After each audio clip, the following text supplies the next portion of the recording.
It's the Sunday morning breakfast show with Dan Shaw. Hey man, how you doing? You alright? Hi, I'm very good. Nice to speak to you. And yourself? Oh, thank you very much. Have you been listening to the show much? I've been listening to the show for the last half an hour, 45 minutes this morning. Good man. Some good records right there. Oh, top guy. Thank you very much indeed. Right then, well, welcome to the show, Kareem. I heard that you first got in contact with Matt because you were at the Ben Rowe show.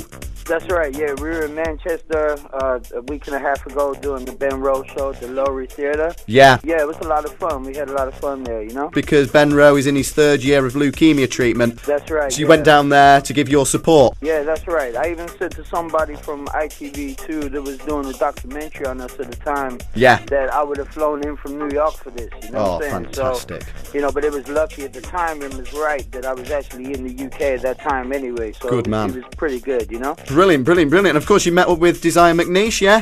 Yeah, I know Desire for a long time. He's a good kid. Oh yeah, how do you know each other? Tell us a bit more about that. We met at a charity, and again another charity raising party for cancer research. Yeah. Basically, I was with Brian Harvey from E17. Of course, we all know Brian. I'm sorry? We all know Brian. Yeah, my boy from E17, and your boy that you just played earlier, my boy DJ Talent. Of course, DJ Talent, yes, you were listening to that. That's right, yeah. I mean, basically, we've been working together as well, me and Talent. So, you know, I'm going to be in his video for the new record that's released on October 1st. Of course, I'm well looking forward to that. So you've been working with him. Everybody got to buy this record, you know? It's going to be a good record. Brilliant, I'm well looking forward to it. It's going to be a lot of fun. Brilliant, okay. Yeah, I met up with Desire there, and we clicked, and we know a lot of the same UK people. Right. So basically, you know, we getting in the studio very soon to make a record together as well. How exciting. You know, the kid is very hungry at the moment, which is good, you know. I like somebody, you know, that's hungry for the music and, you know, hungry to make himself, you know, well known and everything in the UK, you know?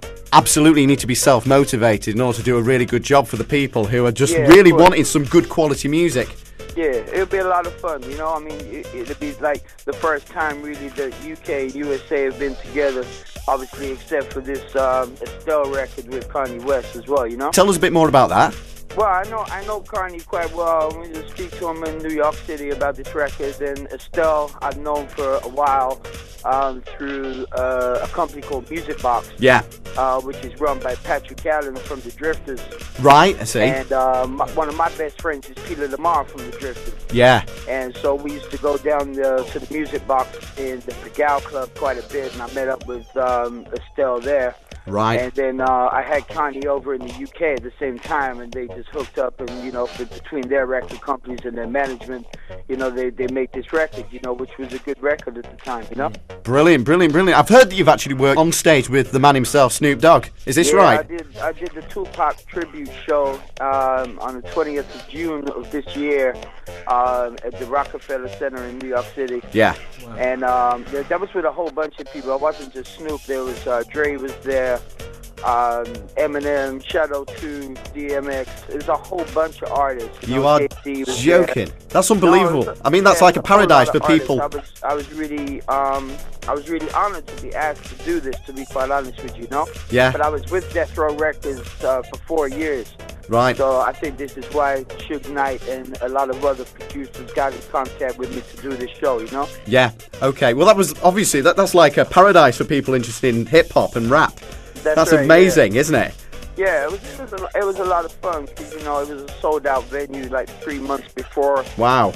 Everybody knew that even it was going to be existing, you know. Brilliant. So how did it all start for you, Cream?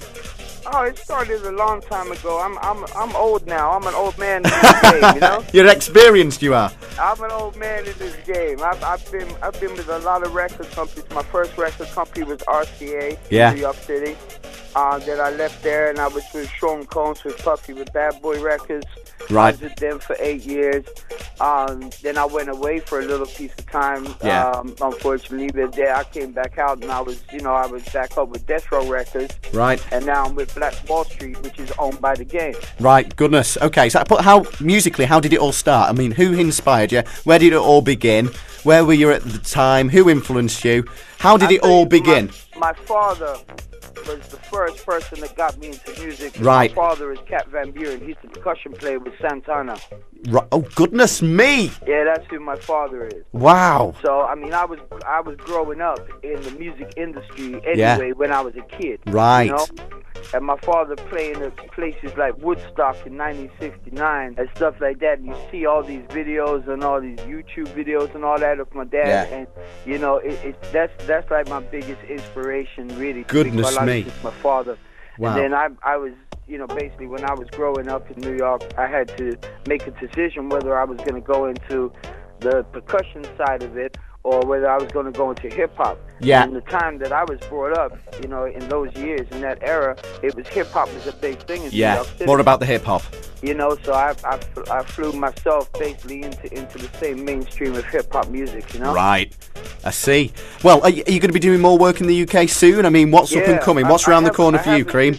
I have a UK manager. Yeah. So basically, I'm here a lot because I own the limousine company in the UK as well. Oh, so do you got really? backwards and forwards all the time, you know? Right. Excellent, excellent. Well, I'm more than looking forward to things that are going to be around the corner, things that are on the horizon, because I've heard some of your music and I'm very impressed. It's really, really good music. Yeah, this Daddy Cool record, a lot of press is talking about this record right now going to #1. I mean, whether it does or not, yeah. You know, I'm not really that bothered, to be quite honest with you. You know, I'm just honored to actually have a record out that could go into a chart. Absolutely, you know? Absolutely. All these people that, you know, are always like, I want to get to #1. I want to get to #1. You know, you should be honored in the first place that people go out and buy your records. Absolutely. And you know that you actually get a chart position in the first place. You know? Definitely. I know a lot of British artists. You know, like the Sugar Babes. I know Ironic. Yeah. I know Chipmunk. You know, my boy Tinchy right now is blowing up in the UK. Tinchy. You know, I tell you what, Cream, if you could get an interview with the main man, Tinchy Strider, I will love you forever. If you could set me up with Tinchy, I'm going to fly your flag for the rest of my life. I tell you that for nothing. Well, I've worked with Mark Morrison as well. You know. Oh my God! Any more names? More names, Cream? There's too many to mention right now. Wow. I swear. And obviously, you know, we're going to be working on the DJ Talent's album with him. Yeah. You know, so that's going to be real good. That's going to be a lot of fun to make that album, to be quite honest with you. Because I got connections like MC DT from Pipe Piper. Yeah. I got MC Creed, you know, and we're going to be putting all these artists actually on DJ Talent's album. Yeah. So, I mean, Talent's album is going to be one to be looking out for, to be real honest with you. Brilliant.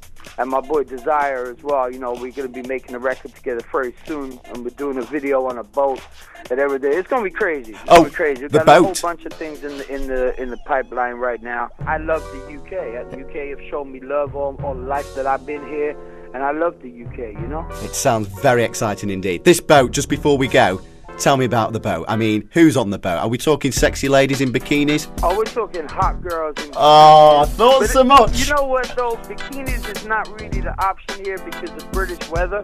Oh, I know. I'm so sorry. You know, I mean, the UK's right naff in terms of weather. It's a nice day outside right now in London, but I can guarantee you in a half an hour time it's going to be raining, and in an hour after that it's going to be snowing. You're so right. I mean, it's so erratic, the weather. You are bang on. So maybe girls, but maybe not bikinis. So there'll be a lot of girls, but I don't know about the bikinis. Oh well, maybe next time. MTV don't really like you to go too hardcore on videos. No. And the poor girls, we don't want them to get cold, really, do we? Exactly. Right then, Cream, I'm going to be playing your latest track, Daddy Cool, right now. Okay, we're going to bang that on straight away for you. Thank you so much for talking to us today. Warning.